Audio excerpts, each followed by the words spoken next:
தென்னிந்தியாவின் வாசலாக கருதப்படும் சென்னை கிபி 1ஆம் நூற்றாண்டு முதல் பல்லவ சோழ விஜயநகர பேரரசு காலத்தில் ஒரு முக்கிய இடமாக விளங்குகின்றது. மெட்ராஸின் பழமையான பறைச்சாற்றுப்படி நூற்றாண்டுகள் நீண்டு கொண்டிருக்கும் ஒவ்வொரு கட்டிடத்திற்கு பின்னும் ஒரு சுவாரஸ்யமான கதை இருக்கின்றது.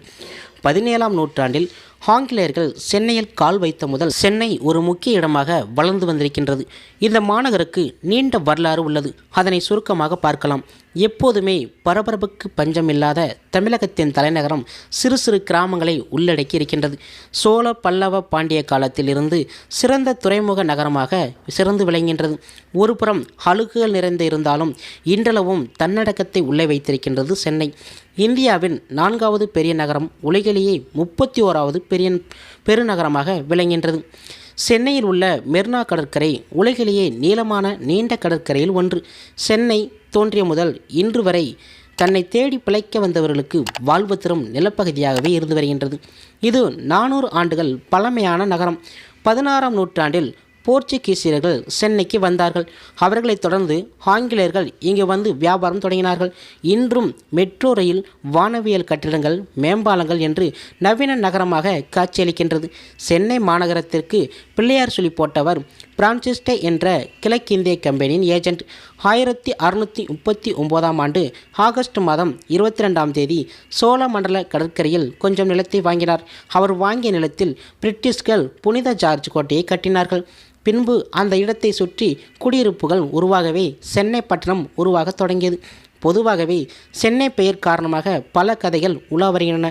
பொதுவாக 1996க்கு முன் சென்னையில் அதிகாரப்பூர்வமான பெயராக மெட்ராஸ் என்று உள்ளது. பிரான்சிஸ்டே இடத்திற்கு அருகில் சில மீனவ குடும்பங்களும் 2 பென்சிப் கத்தோலிக்க பாரதியாரும் வசித்து வந்ததாக கூறப்படுகின்றது. அந்த கிராமத்தின் ரோமன் கத்தோலிக்கரின் தலைவரின் பெயர் மதராசம் என்றும், அந்த பெயரின் அவர் நபரை வைத்ததால் மதராசப்பட்டினம் என்று பெயர் நிலவந்ததாக கூறப்படுகின்றது. அதேபோல் வேறொரு பெயர் காரணத்தாலும் உருவானது என்று கூறப்படுகின்றார்கள்.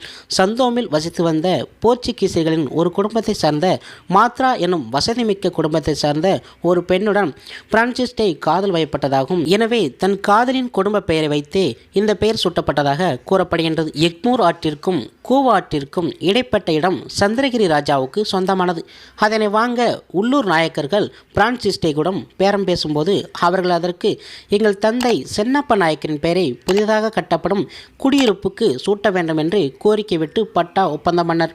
அதனால் அந்த பகுதி சென்னைப்பட்டினம் என்று பெயர் வந்ததாகவும் சொல்லப்படுகின்றது.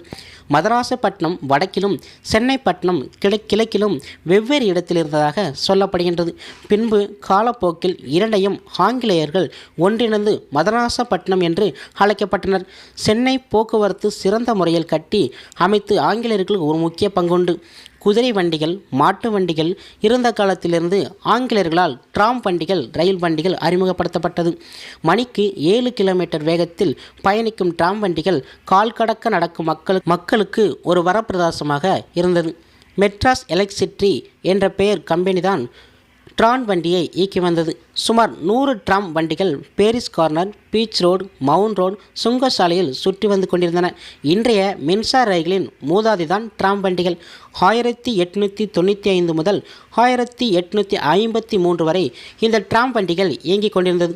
அடுத்த பெரிய நஷ்டம் காரணமாக இந்த கம்பெனி முழுவதுமாக மூடப்பட்டது. இந்த டிராம் வண்டி சேவை இருந்த இடத்தில்தான் தினத்தந்தி அலுவலகமும் பெரியாள் திடலும் இருக்கின்றது. ராயபுரத்தில்தான் முதல் ரயில் நிலையம் 1856இல் அமைக்கப்பட்டது. அதனைத் தொடர்ந்து பாட்டம் ரயில் நிலையம் இன்று இறைவன் என்ற பெயரால் ஆங்கிலரால் வடிவமைக்கப்பட்டது. சென்னையில் சென்ட்ரல் முதல் எழும்பூர் இரண்டுமே ஆங்கிலரால் கட்டப்பட்டது. எழும்பூர் ரயில் நிலையத்தை பொறுத்தவரை எழும்பூர் லெடோ என்ற பெயரில் அது ஒரு கோட்டையாக இருந்து வந்துள்ளது. இங்கு பிரிட்டிஷர்கள் வெடிப்பொருட்களை சேமித்து வைத்ததாக கூறப்படுகிறது. 2.5 ஏக்கர் இடமுள்ள இந்த இடம் 1.5 ஏக்கர் டாக்டர் பால் ஆண்டின் என்பவரிடமிருந்து வாங்கப்பட்டதாகவும், அதற்கு அவருக்கு சவுத் இந்திய ரயில் நிலையம் அவருக்கு 1 லட்சம் ரூபாய் அளித்ததாகவும் கூறப்படுகின்றது. தாண்டிக்கொண்டே நம்பெருமாள் செட்டியார் சென்னையில் புகழ்பெற்ற பல சிவப்பு நிற கட்டிடங்களை உருவாக்கியவர். இவர்தான் சொந்தமாக ஒரு ரயிலையே வைத்திருக்கிறார். பாரிமுனையில் உள்ள உயர்நீதிமன்றம், சட்டக்கல்லூரி, எழும்பூரில் உள்ள சிற்பக்கலை கட்டிடம், மியூசியம், கன்னிமரான் நூலகம் போன்றவை இவரால் கட்டப்பட்டவை. 18ஆம் நூற்றாண்டில் ஆங்கிலேயருக்கு கிடைத்த பில்டிங் கான்ட்ராக்டர் இவர்தான். இவர் வாழ்ந்த வீடு வெள்ளை மாளிகை என்ற பெயரும் சேத்துப்பட்டு மேம்பாலம் அருகில் டாக்டர் மெட்டா மருத்துவமனையில் பின்புறம் உள்ளது. இதில் 3 மாடிகள் 30 அறைகள் உள்ளது. இது அருங்காட்சியகமாக மாற்றப்பட்டுள்ளது. இன்று அன்றைய காலத்தில் வெள்ளையர்கள் வைத்திருந்த வெளிநாட்டு விலை உயர்ந்த கார்களை இந்தியாவில் முதலாக வைத்திருந்தவர் இந்த செட்டியார் தானாம். கார் மட்டுமில்லை, அவர்தான் சொந்த உபயோகத்திற்காக 4 பெட்டிகள் கொண்ட ரயிலையும் வைத்திருந்தாராம். திருவள்ளூரிலிருந்து வீரராகவ பெருமாள் கோயிலுக்கு சென்று வர தனக்கென்று ஒரு ரயிலை வைத்திருந்தாராம். 1639 சென்னையில் காலடி வைத்த கிழக்கிந்திய கம்பெனிக்காரர்கள் புனித ஜார்ஜ் கோட்டையை கட்டினார்கள். கோட்டைக்குள் தான் அதிகாரிகளும் வேலையாட்களும் வசித்து வந்தார்கள். இங்கு இவர்கள் சந்தித்த பிரச்சனை குடிநீர். கடலுக்கு அருகில் இருப்பதால் ஜார்ஜ் கோட்டைக்கு அருகில் எங்கு தோண்டினாலும் உப்பாகவே இருந்தது. இங்கிலாந்தில் குளுமையான பகுதியிலிருந்து வந்தவர்கள் மெட்ராஸ் வெயில் வாட்டிவதை தாகம் தணிக்க முடியாமல் ஒவ்வொருவராக பசியால் துடித்தன. இதனை தண்ணீர் பிரச்சனை பாடா படுத்துகின்றது. குடிநீர் பிரச்சனைக்கு தீர்வு காண 1772ஆம் நாளில் கேப்டன் மேக்கர் என்ற ஆங்கிலேய பொறியாளரால் யோசனையால் இன்றைய மின்ச் பகுதியை 7 கிணறுகள் தோண்டப்பட்டன. மொத்தம் 10 கிணறுகள் தோண்டப்பட்டதாம். 3 கிணறில் தண்ணீர் இல்லை என்பதால் மற்ற 7 கிணறு மட்டும் ஊற்றால் ஊறியதாம். ஆசியாவின் மிக பழமையான மருத்துவமனையில் ஸ்டான்லி மருத்துவமனையும் ஒன்று. 200 ஆண்டுகளாக மக்களுக்கான மருத்துவ சேவையும் செய்து வருகின்றன. கிழக்கிந்திய கம்பெனி குடியேறிய பிறகுதான் அவர்களுக்கு வேலை செய்ய கோட்டை சுவரை சுற்றி குடிசை அமைக்கப்பட்டது. அப்படி வந்தவர்கள்தான் அன்றைய கருப்பன் நகரம் என்று அழைக்கப்பட்ட இன்றைய சார்ஜ் ஸ்டான் பகுதியாகும். ஆங்கிலேயர்கள் சென்னையில் கால் பதித்ததும் தங்களுக்கு தேவையானதை ஒவ்வொன்றாக பூர்த்தி செய்ய தொடங்கினர். அந்த நேரத்தில் நோய்வாய்ப்பட்ட ஆங்கிலேயருக்கு சிகிச்சைக்காக மருத்துவர்கள் நியமிக்கப்பட்டனர். ஆனால் அதே சமயம் சென்னையில் உள்ள பூர்வீக குடிமக்களுக்கு நவீன மருத்துவர்கள் என்று யாரும் இல்லை. நாட்டு மருத்துவர்தான் அவர்களுக்கு பார்த்து வந்தனர். எனவே அவர்களுக்கு நவீன மருத்துவம் தேவைப்பட்டது. இந்த நிலையில்தான் 1781 மெட்ராஸில் மிக மோசமான பஞ்சம் தலைவிரித்து ஆடியது. சென்னையில் உள்ள மக்கள் சோற்றுக்கு வழி இல்லாமல் இருந்தார்கள். இவர்களுக்கு உதவத்தான் ஸ்டான்லி மருத்துவமனை இருந்த இடத்தில் ஒரு கஞ்சி தொட்டி திறந்தது. பஞ்சத்தால் உள்ள மக்கள் நீண்ட வரிசையில் நின்று தங்கள் பசியை போக்கிக் கொண்ட அடுத்த ஓராண்டில் இந்த இடம் ஒரு சரித்திரமாக மாறியது.